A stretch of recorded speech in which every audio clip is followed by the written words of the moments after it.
Welcome to the Vegan Pulse, the podcast that brings you the stories of compassionate individuals from all over the world as they share their personal journeys into veganism and their current efforts to promote this ethical lifestyle. I am your host, Nancy Arenas, and today's guest is Cheryl Leahy. Stick around. I want to introduce her to you. Hi, Cheryl. How are you? Good. Thanks for having me.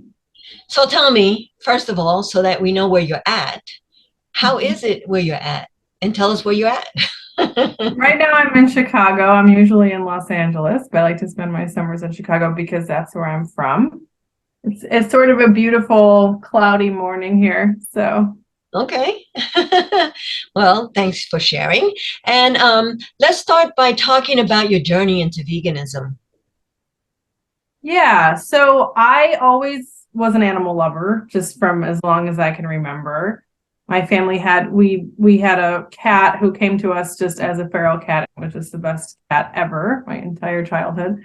And when I was in grade school, a friend of mine brought a PETA magazine to school.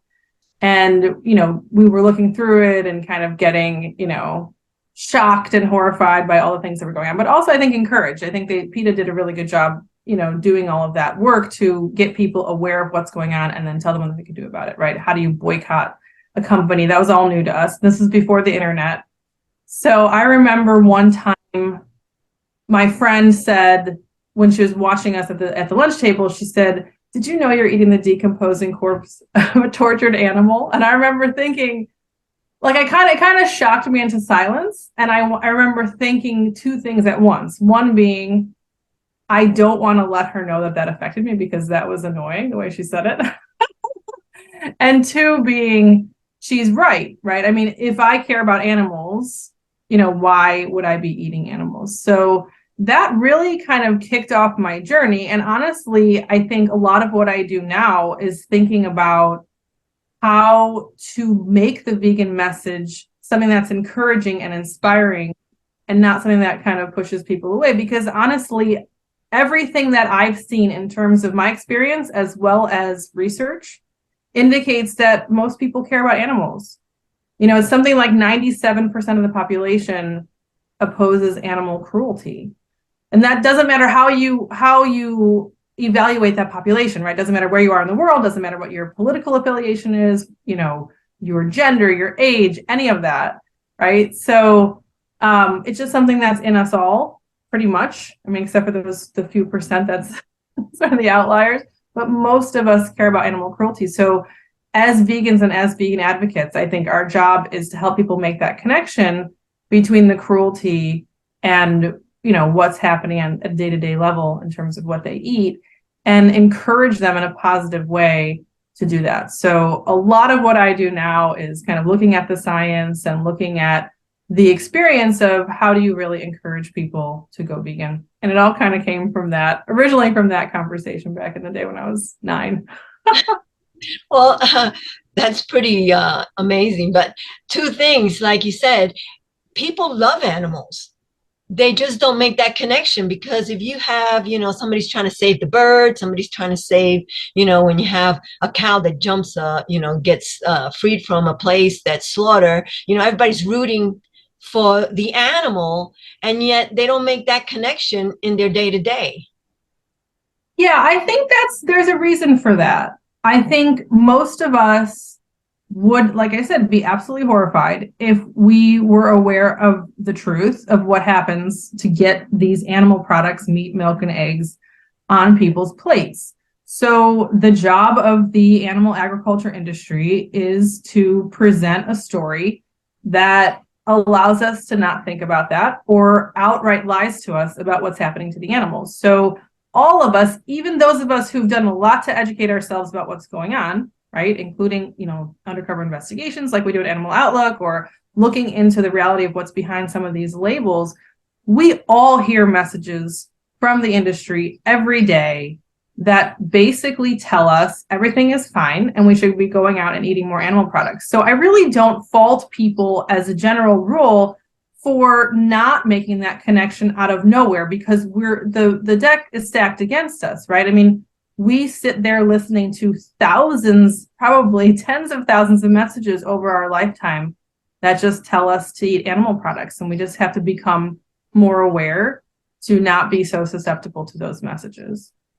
And the other thing about what you just said was that you talked about when the child, the kid came to you in school and said to you, you know, you're eating the rotting corpse of the tortured animal. And Yeah, you said that you had two thoughts in your mind at the same time. And I think that's what happens also when people get confronted with that, whether it be yeah, in a poster or an ad or in conversation, that they kind of, and then they throw up the fence because they don't want to be a part of that, although they are, but they right. don't necessarily know exactly, you know, they're just defending themselves. They don't know exactly how to connect that or move forward, you know, for the most part.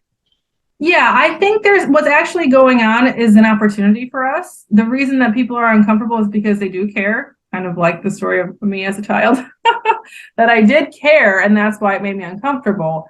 And what we know from the social science of how people change behavior is not so much that most of the time what's happening is not so much that the person disagrees with us on whether it's wrong to harm animals, right? As you say, they do care.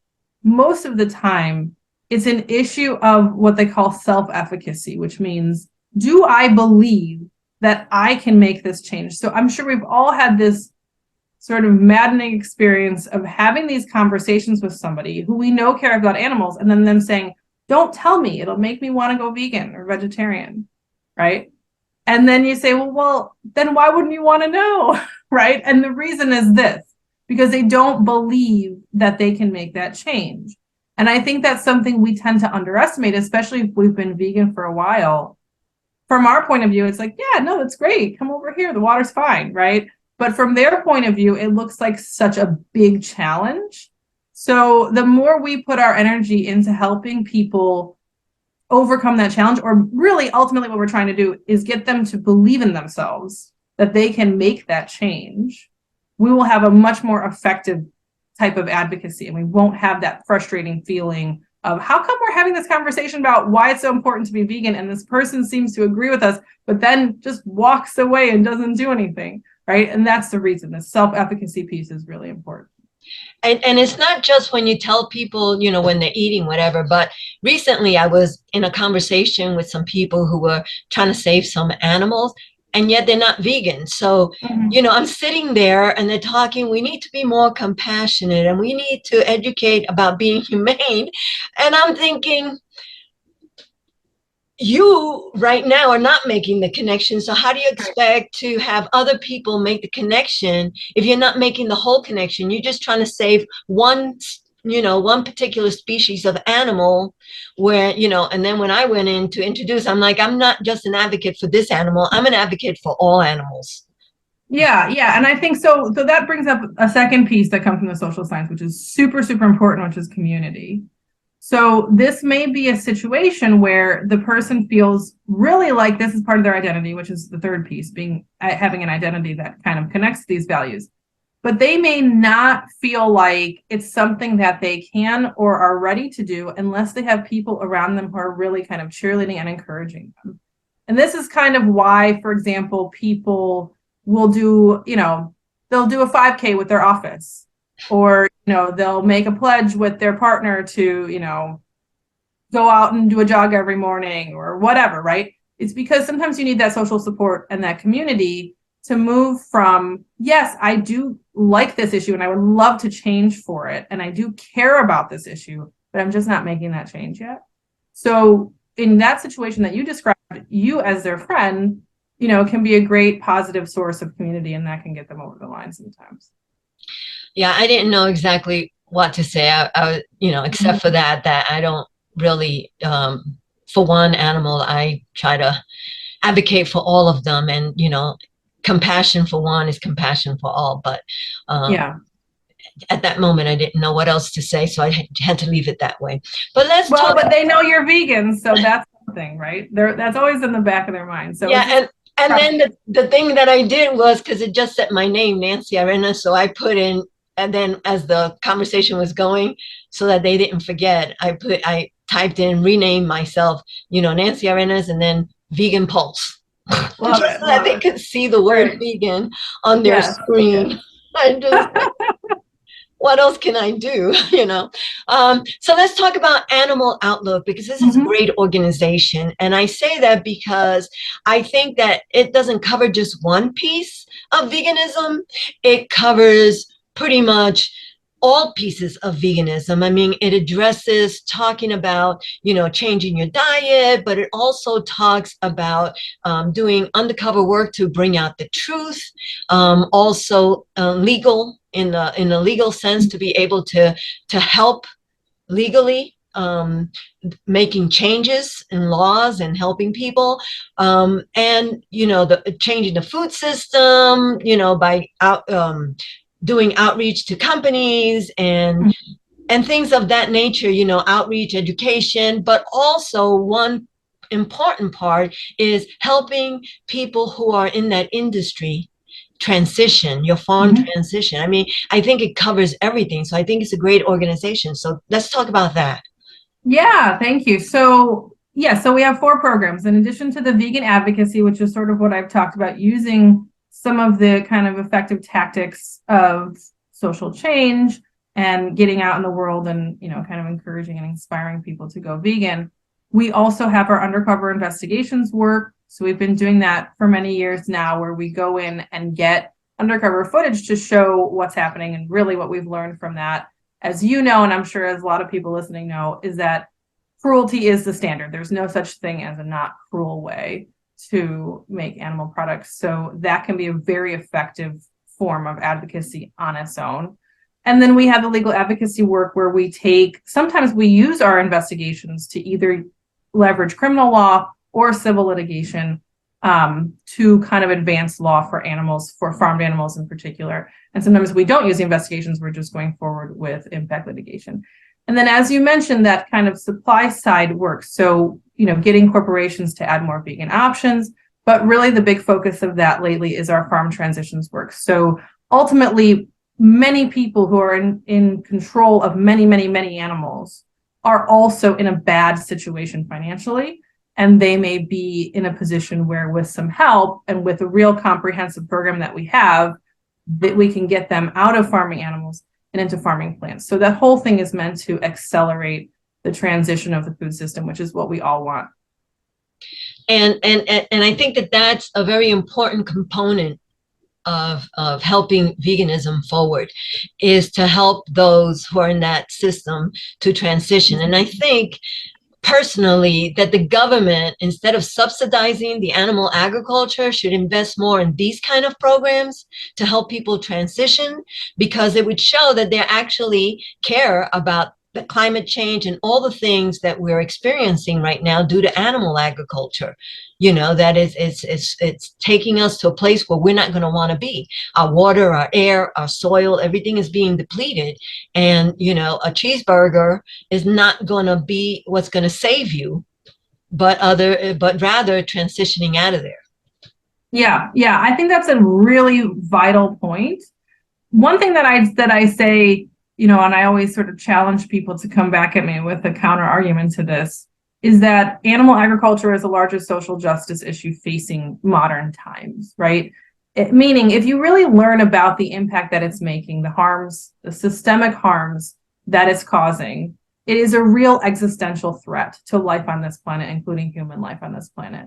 So it's not just the animals, although I think any one of these arguments is extremely compelling on its own, right? So you have the animals and the extreme amount of suffering and killing and deprivation that's happening at the animal side of things. You have the environment, as you mentioned, not just climate change, but water pollution, water consumption, biodiversity loss, all of the big, massive environmental issues that are facing, our planet today. You have human health issues. So not just some of the harms and poisons that come from the process of, pesticides and pandemics and things like that, but also just from consuming animal products, right? So the things that are killing the so-called affluence diseases, right? The things that are killing people in the US and other kind of wealthier countries are directly traced back to eating animal products. I mean, it seems so silly that we kind of spend all this time and money and heartache on this, and we could just go vegan and kind of address a lot of this issue and human rights issues. I mean, as you mentioned, this water scarcity issue. I mean, imagine what happens when, who's going to be the most affected when all of these resources become truly dire. Along the way, we have all sorts of other human rights issues, worker rights, and other things. So each of those arguments on their own is very strong, but together, in my view, that's really bulletproof. There's really no other issue that's as sort of big and existentially threatening as important as this issue. So the good news is that means everybody can find where they want to most engage on this and help work on this issue in some way. Yeah, because I believe, I always said it, and I believe it true to my heart, that veganism is a social justice movement. Absolutely. It affects everyone, even though people think that it doesn't, not only on the things that you have just mentioned in detail, but also, the displacement of individuals. Yeah. And then they have to be moved somewhere else, right? So when we're talking about islands going under because of climate change or floods and fires and all these things, these are all contributed, when you come back down to the root of it, to animal agriculture. And when you hear people go, oh, I feel so bad for these people, or I feel so bad that this happened, well, there's something you can do, and it's really easy. And it's not about sending $10 a month, it's about what you're consuming in your plate. Right. Yeah. And I mean, again, I think a lot of people feel like, oh, it's something I could never do. But it's always, for everyone, I think it's a process. So you start taking those steps toward it, and you will eventually get there. But along the way, you're also making an impact. Yeah, and that's why, I love to do this podcast, because especially having people share their stories, because a lot of them thought, well, a lot of them were animal lovers, right? But they didn't make the connection, and then they did. But others thought they'll never go vegan. Yeah. And that's what you hear. A lot of people who say, I'll never go vegan. And then down the line, they're vegan and they go, I don't know why I waited this long. Yeah. I think one thing that is not clear to people who are thinking about going vegan or who haven't even really contemplated it is those of us who are vegan, it's not like we're hungry all the time, or we're having, just jealous of other people's dinner, right? That's just not how it is. We're happy about the food that we're eating. We love the food that we're eating. We feel healthier. We feel it's tastier, all of those things. So, it's so funny to kind of see the fears that people have. And then the reality is not that, the food is not good, or that there's not enough food. It's just some of those social dynamics, I think, is the initial challenge. So if you're prepared for answering questions, it's not that scary, Exactly. And, before I went vegan, I ate because I had to eat. I didn't really, it always upset my stomach. I had, I always felt lethargic after I ate. And then when I went vegan, boy, do I love food now. Yeah. Yeah, that's a great point, because most people do not eat a big variety of food, right? And then vegan, I think you get to explore types of foods that you would never otherwise. And the other thing is that I really didn't give up anything, because I still eat the same things that I used to eat, except cruelty-free. Exactly. And healthier.